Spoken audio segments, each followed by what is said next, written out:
ఆంధ్రప్రదేశ్లో దివ్యాంగ విద్యార్థుల జీవితం మరింత సులభం కాబోతుంది. ప్రభుత్వం వారికి అందించే సామాజిక భద్రత పెన్షన్ డబ్బులను ఇక నుంచి నేరుగా బ్యాంక్ ఖాతాల్లో జమ చేయాలని నిర్ణయించింది.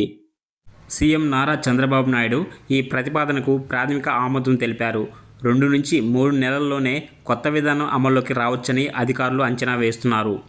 ప్రస్తుతం రెసిడెన్షియల్ కాలేజీలు, గురుకులాలు, హాస్టల్లో చదువుతున్న దివ్యాంగ విద్యార్థులు ప్రతి నెల ఇంటికి వెళ్ళి పెన్షన్ తీసుకోవాల్సి వస్తుంది.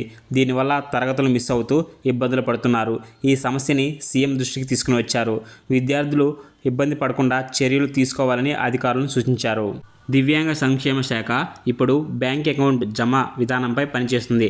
సంబంధిత ఫైల్ను సిర్ప్ అధికారులు పంపించారు. ఎన్టీఆర్ భరోసా పథకం కింద రాష్ట్రంలో దాదాపు 7,50,000 మంది దివ్యాంగులు పెన్షన్ పొందుతున్నారు.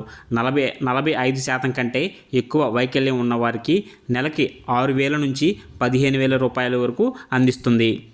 ప్రభుత్వ వసతి గృహాల్లో చదువుతున్న దివ్యాంగ విద్యార్థుల సంఖ్య సుమారు 1,400 మంది ఉండగా, ప్రైవేటు సంస్థల వారిని కలిపితే ఈ సంఖ్య 15,000కు చేరుతుందని అంచనా. ఇప్పటికే ప్రభుత్వం 3 నెలలకి ఒకసారి పెన్షన్ తీసుకునే సౌకర్యం కల్పించింది. గతంలో నెలకు ఒకసారి కూడా మిస్ అయితే సమస్యలు వచ్చేవి. ఇప్పుడు ఆ ఇబ్బంది తగ్గింది.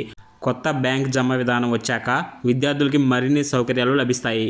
ఈ చర్య ద్వారా చదువు మరియు పింఛన్ 2 సులభంగా కొనసాగే అవకాశం ఉంది. వివరాలు త్వరలోనే అధికారికంగా ప్రకటించబడతాయి.